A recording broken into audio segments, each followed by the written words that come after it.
सुबह के जगने पे जब सोच ने भी घेरा नहीं होता, खुला खुला सा नया दिन इंतजार में खड़ा पाते हैं हम।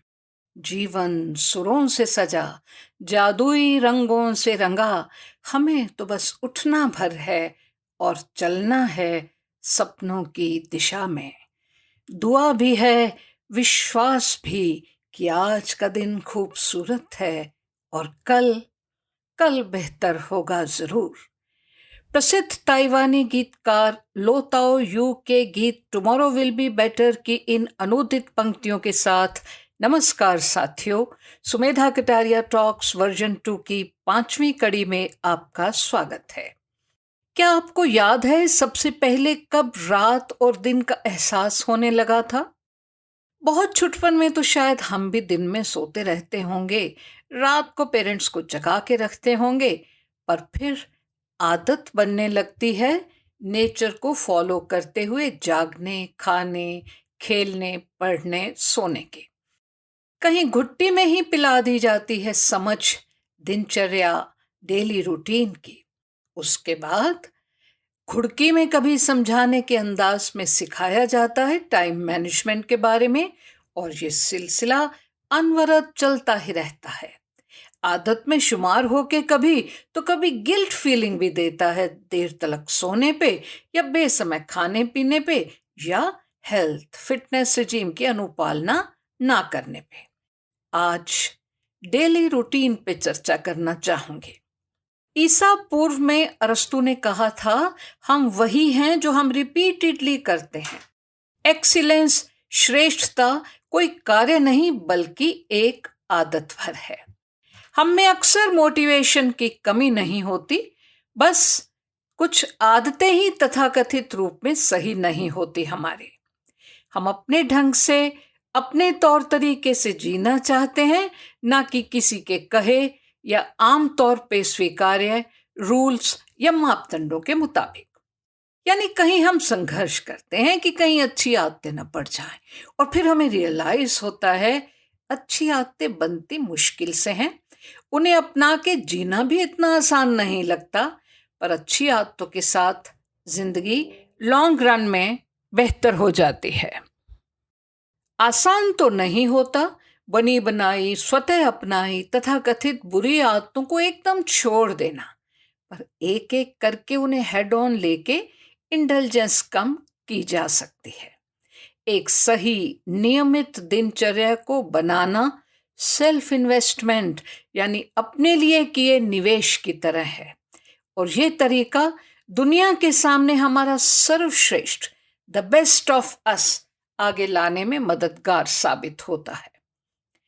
डेली रूटीन हमारे दिन को स्ट्रक्चर प्रदान करता है और आगे बढ़ना सुलभ करने वाली आदतों को शुमार करके एक ऐसी एनकरेजमेंट बनता है कि जब हमें ऐसा लगता है कि आज नहीं चला जाएगा, उन क्षणों में हमें प्रेरित करता है। हमारा रूटीन मोमेंटम और स्ट्रेंथ देता है। दिनचर्या से हमें अपनी प्रायोरिटीज को सही मायनों में तवज्जो देने का मादा होता है, जिससे स्वास्थ्य, मानसिक शांति और भीतरी खुशी और तसल्ली भी मिलती है। सबसे बड़ी बात है कि रूटीन बना होने से हमारी फ्री विल पर निर्भरता थोड़ी कम हो जाती है। इसलिए जो किया ही जाना चाहिए समय और सेहत के प्रबंधन के लिए, उसको नजरअंदाज करने के कारण कम हो जाते हैं। कंसिस्टेंसी के साथ जब हम रूटीन को फॉलो करते हैं तो क्वालिटी ऑफ लाइफ, चारित्रिक स्ट्रेंथ और डेप्थ में भी इजाफा होता है, और अच्छा सा प्रोत्साहन का वर्तुल चलने लगता है। वास्तव में क्या सही है या क्या सही नहीं है हमारे लिए, उसके बारे में कुछ ऐसा होता है that we know and do not know. हम जानते हुए भी अनजान बने रहते हैं जब तक किसी खतरे की घंटी नहीं बज जाती। स्टूडेंट होते हुए एग्जाम्स में सही ना कर पाना या किसी कंपटीशन में पिछड़ जाना, कार्यक्षेत्र में होते हुए लंबी sitting, work stress, overwork, irregular Khan पान और सिडेंट्री हैबिट्स की वजह से वजन बढ़ जाना और उससे हेल्थ रिलेटेड इश्यूज होने लगना, करियर पर्सन होते हुए कहीं हमारी एफिशिएंसी में कमी आ जाना, या बिजनेस क्षेत्र में गोल्स पूरे ना कर पाना और परिणामतः खुशी और सुकून दोनों ही को प्रभावित होने लगते हैं। होम मेकर होते हुए अपने लिए टाइम ना निकाल पाने से उपजता है क्रोध। ये बहुत जरूरी है कि उतना ही काम किया जाए जितना हो सके और किसी हेल्प को जरूर एंगेज किया जाए, वरना इमेज बन जाती है कि काम करते हुए आता है गुस्सा इन्हें। हम जो देते हैं वैसा ही पाते हैं, चाहे कुछ भी करें। हमारा रूटीन एक्शन ओरिएंटेड होना ही चाहिए। Manage your day to day की लेखिका जोसेलिन के ग्ले, जो बहुत जुनून से निजी क्रिएटिविटी और प्रोडक्टिविटी बढ़ाने के लिए काम कर रही हैं, उनके अनुसार सारी दिक्कतें तब शुरू होती हैं जब हम वर्क प्लेस या परिवार में दूसरे लोगों की प्रायोरिटीज, पसंद नापसंद पे अपना बेस्ट ऑफ टाइम दे रहे होते हैं और अपनी चाहतों ज़रूरतों का ख्याल रखना हमारी प्रायोरिटीज में नहीं आता। अपने निजपन को हम इग्नोर करते हैं तो इससे सिर्फ शारीरिक ही नहीं, हमारी मानसिक और इमोशनल हेल्थ भी खराब होती है, क्योंकि हमें अपने खुद से ज़्यादा हर कोई चीज़, काम, ऑफिस या संबंध अहम लगने लगते हैं। आज हमारे साथ जुड़ रहे हैं एक मेहमान जो दिनचर्या को लेकर अपने विचार साझा करेंगे, उन्हीं की जुबानें। हेलो, मैं मृदु उपनेजा 72 ईयर्स की हूँ। आज बात कर रहे हैं हम दिनचर्या पे।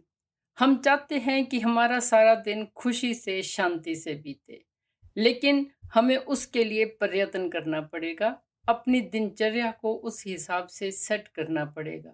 सुबह उठते ही चाय का कप ले लेना, न्यूज़पेपर सामने रखना या टीवी ऑन करना, व्हाट्सएप देखना, ट्विटर ऑन करना, तो जो हम उस वक़्त मैसेज पढ़ते हैं, न्यूज़ सुनते हैं, वही दिमाग में सारा दिन बातें घूमती रहती हैं।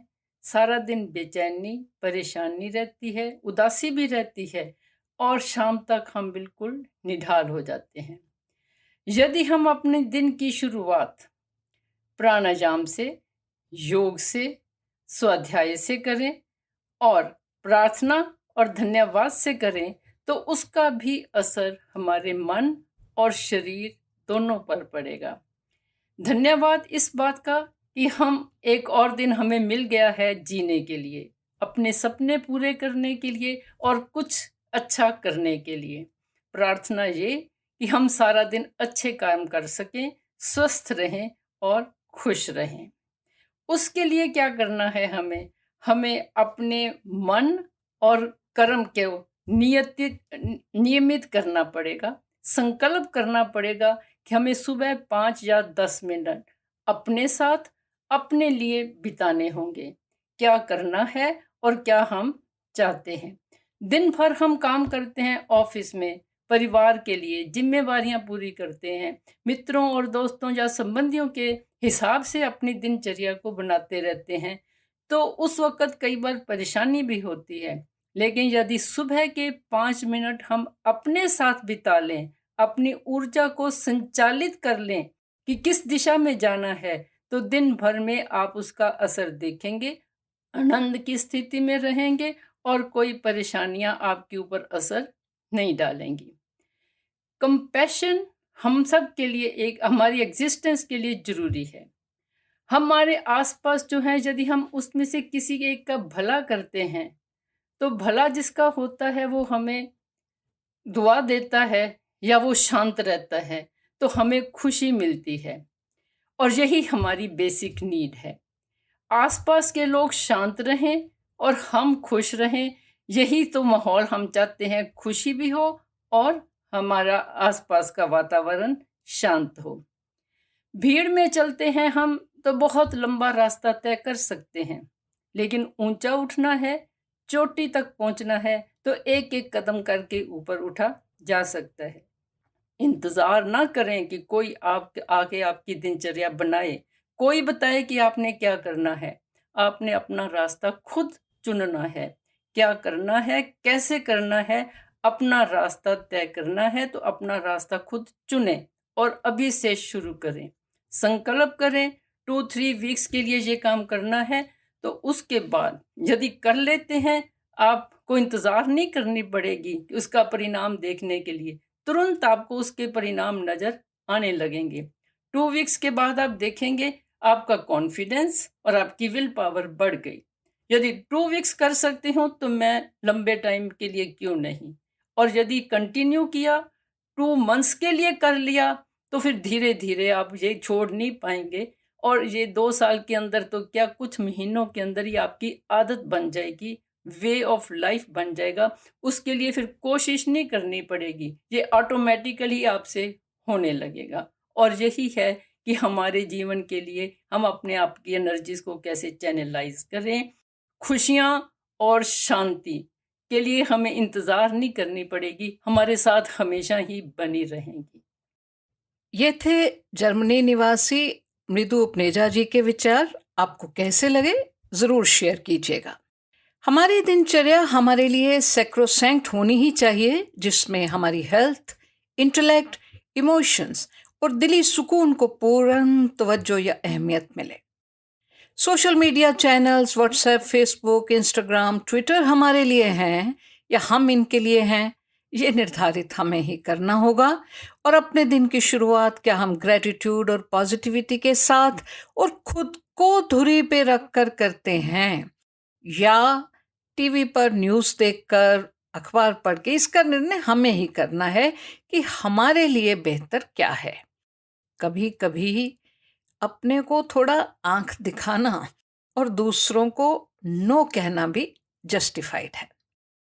Jack Canfield, coauthor of chicken soup for the soul, कहते हैं कि हमें दिन के 10 मिनट अपने सबकॉन्शियस माइंड की शक्ति को अपनी बेहतरी के लिए प्रयोग करने के लिए देने ही चाहिए, कि पॉजिटिव विजुअलाइजेशंस और वाइब्रेशंस हमारे दिन को सकारात्मक दशा और दिशा दें। किसी भी किताब के कुछ पन्ने, चाहे एक ही पन्ना पढ़ें, पर पढ़ें जरूर। हमारी दिनचर्या में हमारी धार्मिक और आध्यात्मिक ग्रोथ के लिए भी एक्टिविटीज शामिल होना जरूरी है, वो चाहे जप, तप, ध्यान, पूजन हो या अध्ययन। और म्यूजिक हमारी दिनचर्या में अगर सुबह ही शामिल होता है तो दिल दिन भर उन्हीं सुरों को जीता रहता है। साथियों, हमारा रूटीन हमारी रूहानी, मानसिक और शारीरिक क्षमता को ऑप्टिमाइज करने का टूल है, जिसे प्रयोग कैसे करना है ये जिम्मेवारी हमारी ही है। हाँ, हम जिन्हें भी मानते हों, परिवार से कोई या दोस्त, मित्र, सखा, मेंटर, उनसे भी अपना रूटीन शेयर कर सकते हैं, ताकि एक परोक्ष सी अकाउंटेबिलिटी हमारी बनी रहे। कभी कभार अपने आप से ये पूछना तो बनता है कि क्या मैं वो कर रहा हूं या कर रही हूं जो मुझे सबसे ज्यादा अच्छा लगता है। अगर जवाब में चुप्पी या ना आती है तो थोड़ा सजग होने की जरूरत है।